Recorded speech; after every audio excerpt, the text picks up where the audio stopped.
Hey everyone, welcome to today's episode of Prime News, and before we get into it, I want to remind you to enter our Super Smash Bros. Ultimate Nintendo Switch Bundle giveaway through the Gleam.io link down in the description. It is a 50,000 subscriber giveaway, so when we hit 50K, we'll announce the winner of that giveaway. Our other giveaway for 5 Nintendo Switch games to 5 individual people, you can no longer enter that giveaway. The winners will be announced on Monday, unless you are a $10 backer on our Patreon and you happen to catch the live stream of our recording of the Nintendo Prime podcast tonight, where we will be discussing and announcing the winners for it.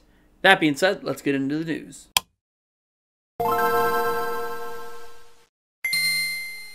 This first story is a bit of a fun one and a bit of a sad one too, because Pokémon Snap has turned 20 years old today. Normally I don't note anniversaries of games, but I can't help it because I really want another Pokémon Snap game. We're getting Labo VR, which would make a lot of sense for Pokémon Snap. We've had the Wii U in the past, which would have made a lot of sense for Pokémon Snap. We've had literally AR games on 3DS with a backwards camera that would have made a lot of sense. And heck, we have Pokemon Go on our phones that would make a lot of sense for a Pokemon Snap style minigame to it.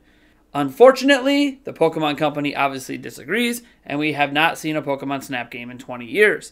There is kind of sort of a Pokemon Snap-like feature in Sun and Moon, but it's not really the same thing. So, yeah, this is just me kind of saying I really want Pokemon Snap to come back. Nintendo and Sony's stock has dropped 4% over the past 24 hours in wake of the Google Stadia announcement. Now, this stock drop is because a bunch of investors sold their stock in wake of the Stadia announcement, obviously projecting that Stadia is going to blow up and make Sony and Nintendo less valuable with a smaller consumer base. Of course, there's no factual evidence to prove this, so that's just investors doing what investors do and latching on to the new hot thing. Windows Central journalist Russell Holly noted on Twitter that Cuphead is just the beginning of the Microsoft and Nintendo Switch partnership. In fact, more games like Cuphead that have Xbox Live support and all that will be coming to Nintendo Switch in the future. Now, there actually is a rumor that's been out there for a little while that we talked about months ago about how like Ori and the Blind Forest is coming over. It also talked about Halo and other things, but Ori and the Blind Forest is more akin to Cuphead than Halo. Halo would be more like, that rumor we talked about, a Mario game going to PlayStation in comparison to what big game is coming to Switch. That's why I don't think that Cuphead is really what that rumor is about. But you know what? Either way, Ori and the Blind Forest probably is the next one that would make a lot of sense to me. And then after that, I guess I'd have to start digging a little deeper into the indie library that's exclusive to Xbox, because I'm not even sure what all they have. I think Super Lucky's Tale might be on that list as well as a potential to come over. But yeah, I think all those games would come over and perform very well on Switch. So yeah. So you guys all know about Epic Games and the Epic Game Store and all the controversy and how they're trying to compete and it looking at resources on your computer it maybe shouldn't. Well, here's actually a really positive story for a number of reasons. So for a little while now, the past 4 years, Epic dedicated $5 million to be used by indie developers as they would see fit.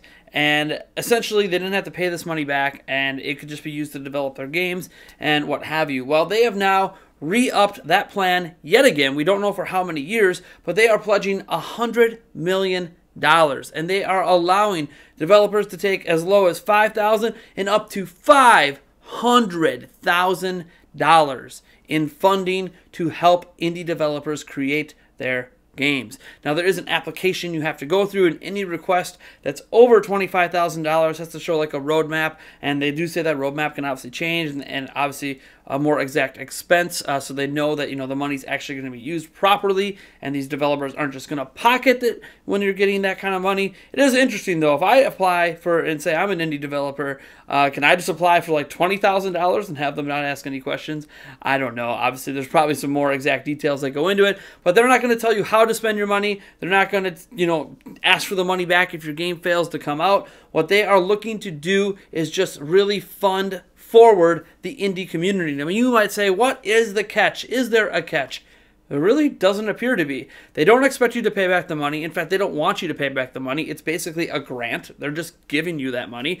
And you don't have to bring your game to the Epic Game Store at all. In fact, they are saying you control all publishing and can choose whatever platforms you want it to go to. So if you're taking this funding to put a game on Steam, sure, go for it. They're not going to tell you you also have to put it on the Epic Game Store. So this is actually really, really neat and really nice of them. And it's kind of their way to take some of that Fortnite money they've been getting, the billions and billions from that, and give a little bit back to the game developer community, especially the indie community that might be struggling with funding.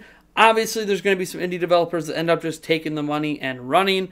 But what are you going to do about that? There's going to be also probably plenty of indie developers that will actually use the funding to make something amazing that maybe they couldn't get through crowdfunding or other methods. So I think it's overall a good thing. They've committed $100 million to it. Obviously, we'll see if they re-up that again. It's going to depend how well, obviously, that money is spent and how many games come out of it and how the quality of those games go. But kudos to Epic for doing something positive and not making it all about themselves and all about their game store and pushing that. Just making it all about game developers and helping out the little guys and the little girls that need help to see their visions become a reality. Speaking of Epic, Ubisoft has re-upped and extended their deal with Epic Game Store after the release of The Division 2. For those who don't know, The Division 2 is available to purchase on PC through the Uplay Store and the Epic Game Store. It is not available on Steam. And they saw such a big bump in sales on the Epic Game Store, and Ubisoft decided to extend their deal with the Epic Game Store, so future releases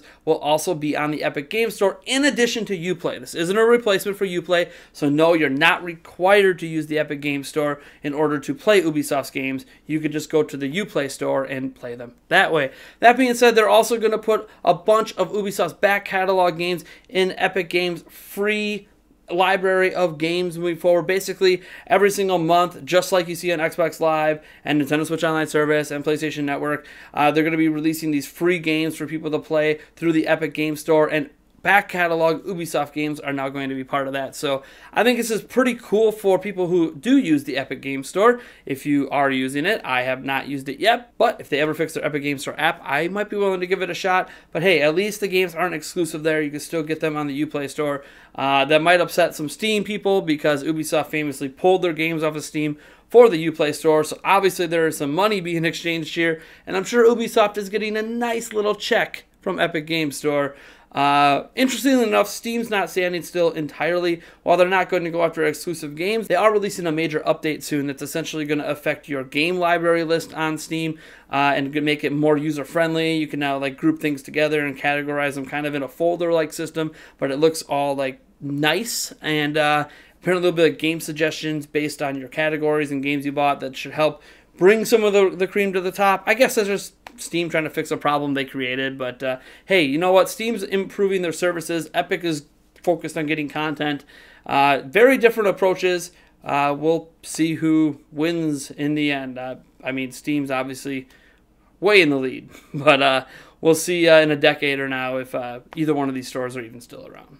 At GDC today, Nintendo unveiled the top 10 selling indie games on Switch. This includes physical and digital sales. Now, they did not give us any sales numbers, but it's very interesting for one particular reason, because we can at least take a pretty good guess at the minimum number of sales to be on this list. But first, let's get into the top 10, and Nintendo gave this list out in no particular order. So Stardew Valley, Hollow Knight, Overcooked, Overcooked 2, Undertale, Dead Cells, Enter the Gungeon, Graceful Explosion Machine, Celeste, and Golf Story.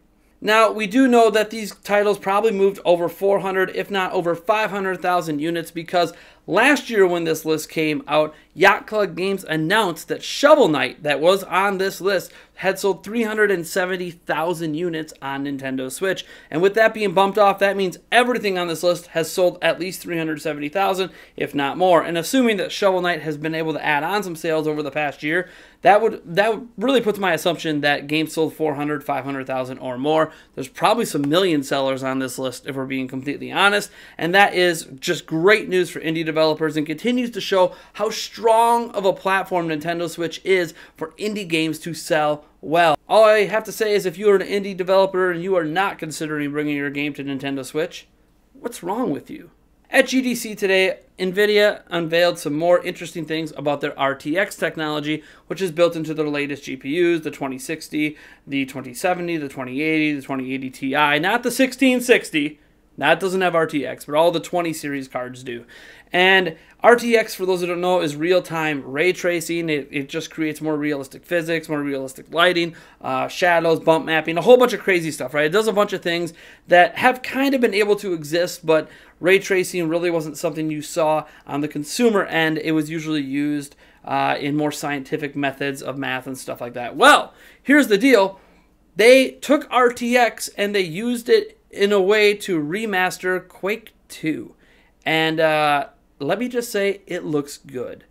Now, if this is a use case for RTX technology moving forward, this does really excite me. You're seeing a lot of interesting effects and a lot of upgrades here that you wouldn't normally see in a typical remaster. I mean, if you think about it, you know, Turok that came to HD, imagine if it had RTX technology instead of just a basic up-resing of the textures. I think that this looks absolutely phenomenal. This looks well beyond what I ever thought Quake II could look like, and honestly, this is the most exciting thing to me about RTX technology. Forget the top-end games that we saw this in Battlefield 5, and it didn't really impress people, and we weren't getting good frame rates. But something like this, you could really take advantage of the real-time ray tracing in these sort of remasters where you're not necessarily pushing the highest of high fidelity in terms of visuals, but you are creating something that just feels fantastic and breathes new life into these old-school games. I really hope Unreal Tournament and many other games like it get this treatment moving forward, because this, to me, is where real-time ray tracing, at least here in 2019,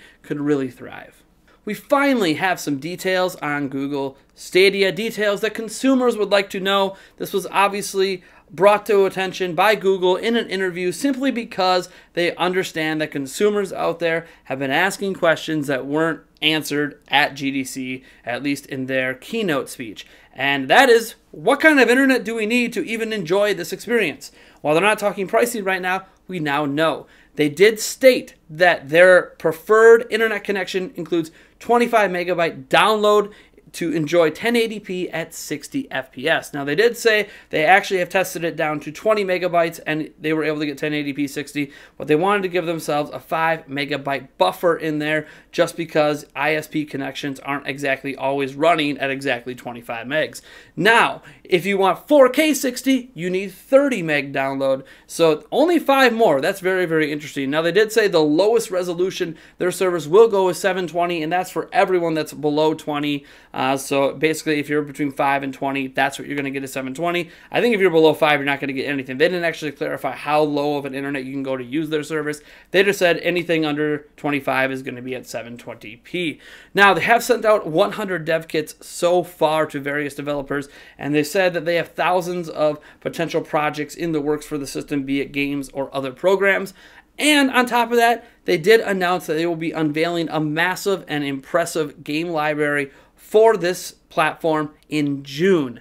This makes it all the more likely that Google Stadia is going to show up at E3, simply because that's the big event in June that gamers are paying attention to. So even if they're not at E3, don't be surprised if they do some sort of presentation around the time frame of just before or just after E3 to take advantage of the fact that a lot of gamers are looking for video game news at that time. So yeah, now we have some information. So I think you can look forward to game lineup and probably pricing and release date coming this June around E3. So hey, you wanted more information on Google Stadia? Now you got some.